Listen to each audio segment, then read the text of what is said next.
भिडे पूल पुढचे 3 महिने वाहतुकीसाठी बंद असणार आहे. हो, तुम्ही खरं ऐकताय. भिडे पूल पाण्याखाली गेल्याशिवाय पुण्यात जोरदार पाऊस झाल्याचं वाटत नाही. मुठा नदीच्या दोन्ही बाजूंना जोडणारा हा पूल वाहतुकीसाठी तेवढाच महत्वाचा आहे. मात्र आता हा पूल पुढचे 3 महिने बंद असणार आहे. काय आहे नेमकं कारण जाणून घेण्यासाठी व्हिडिओ शेवटपर्यंत नक्की पहा. आणि पुणे शहरातील महत्वाची माहिती जाणून घेण्यासाठी पुणे लोकलला लगेच फॉलो करा. नदीपात्रातील वाहतुकीसाठी महत्वाचा असणारा भिडे पूल आता 3 महिने पूर्णपणे बंद असणार आहे. छत्रपती संभाजी उद्यान मेट्रो स्टेशनला पेठेशी जोडणारा पादचारी पूल सुरू झालाय. त्यामुळे मेट्रोतून उतरलं की थेट पेठांमध्ये जाता येतं. मात्र डेक्कन वरून पेठांकडे जाणाऱ्या पुलाचं काम अद्याप बाकी आहे.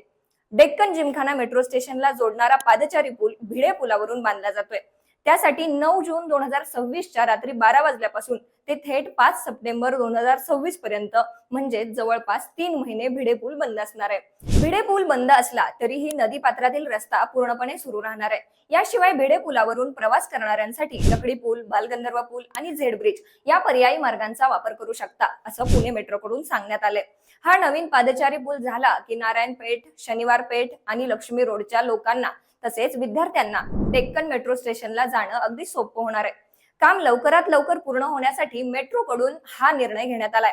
त्यामुळे उद्यापासून भिडे पुलावरून प्रवास टाळा आणि भिडे पुलावरून प्रवास करणाऱ्यांना हा व्हिडिओ आत्ताच शेअर करा.